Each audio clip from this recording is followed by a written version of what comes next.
The first memory I have is of the cold, not the bite of wind on an icy planet, but a deep, gnawing cold that settled in my bones and never truly left. It was the cold of the dark side, the first caress of my new master. He found me on a forgotten moon, a place where hope was a currency scarcer than water. I was an orphan, a scavenger, fighting for scraps in the dirt. I had nothing. And then he appeared. He wasn't a monster, not at first. He was a promise. He saw the flicker of rage in me, the desperation that I mistook for strength, and he nurtured it. He told me my anger was a gift, not a flaw. He said the galaxy preyed on the weak, and the only way to survive was to become the predator. The Jedi, he explained, would have told me to let go of my fear, to suppress my passion, but he taught me to embrace it, to let my fear sharpen my senses, to let my anger fuel my power. The Jedi Code was a cage, he said. The Sith Code was freedom.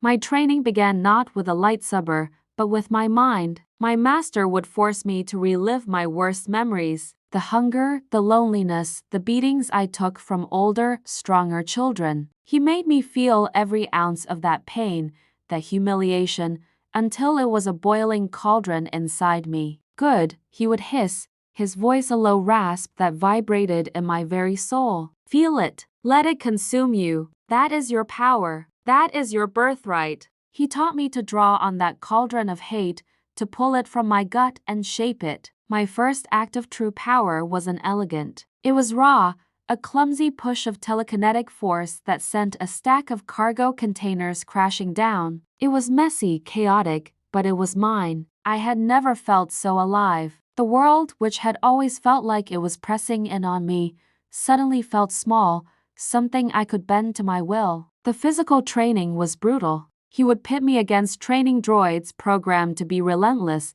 to exploit every weakness. Failure was not an option. It was an invitation for punishment. But the pain was a teacher. Every cut, every bruise was a lesson etched into my flesh. It taught me to be faster, smarter, more ruthless. He would stand there, cloaked in shadow, watching, never helping, always judging. There were times I collapsed, my body screaming in protest, my spirit on the verge of breaking. But then I would see the faint, almost imperceptible nod of approval in his silhouette, and a strange pride would swell in my chest. I was surviving. I was getting stronger. I was becoming what he wanted me to be. He wasn't just my master. He was my entire universe. His approval was the sun I orbited, his disappointment the void that threatened to swallow me whole. He taught me the history of the Sith, not as a tale of villains, but as a saga of visionaries who dared to seize control of their own destiny. The Jedi, he said,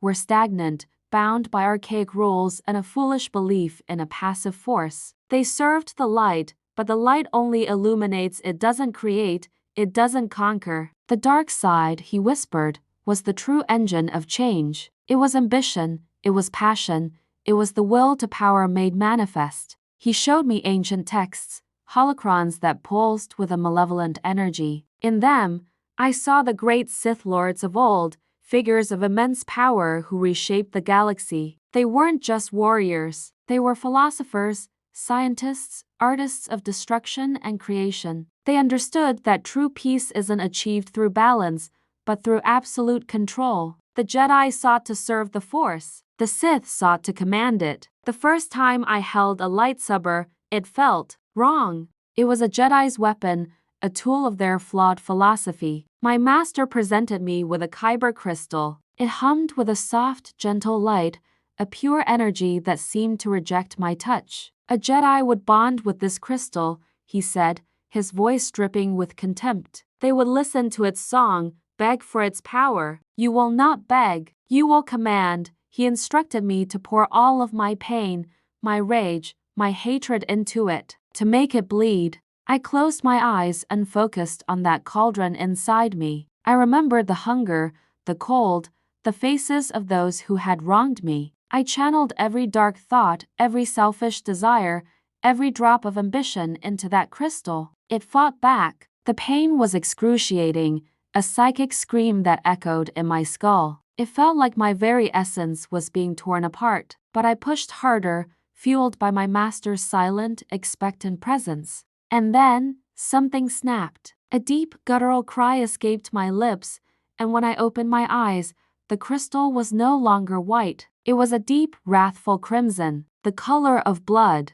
the color of power. Building my own lightsaber was a rite of passage. It wasn't just assembling parts. It was an extension of my will. Every component I chose, every wire I connected, was infused with my purpose. When I finally ignited the blade, the sound was not the gentle hum of a Jedi's weapon. It was a violent, angry hiss. The blade itself seemed to writhe, to hunger. Holding it felt right. It was a part of me, a physical manifestation of the darkness I had embraced. My master made me spar with him. It wasn't a lesson. It was a test of survival. His attacks were a blur of crimson light, relentless and overwhelming. He didn't hold back. He was trying to kill me, and he expected me to do the same. That was the way of the Sith. The apprentice is destined to usurp the master. It is the ultimate expression of ambition, to grow strong enough to take what you want, even from the one who gave you everything.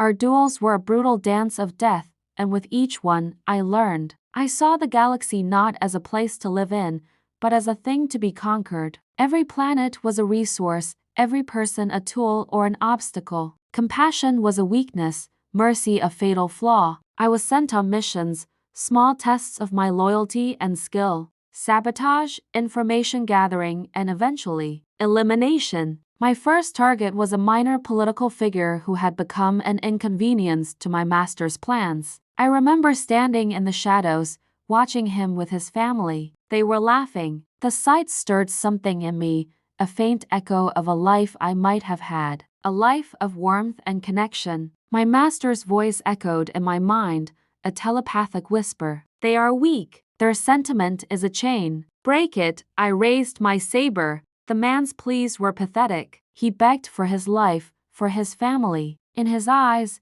I saw the same fear I had felt as a child, cowering in the alleys. But I was not that child anymore. I was a weapon. I was power. I struck him down, and as his life faded, I felt no remorse. Only a cold, satisfying sense of completion. I had executed my master's will. I had proven my strength. The echo of that other life was silenced, replaced by the hungry hiss of my lightsaber and the silent approval of my lord. This was my purpose now, to be a blade in the dark. The galaxy was a game board, and I was finally a player, not a pawn. The cold in my bones no longer felt like a curse. It felt like home. But this was only the beginning of my journey down the dark path, a path from which there is no return. Thanks for watching. If you want to see what happens next in my story as a Sith apprentice, make sure you're subscribed and hit that notification bell for part 2. Let me know in the comments what you think the most difficult part of being an apprentice would be. Until next time.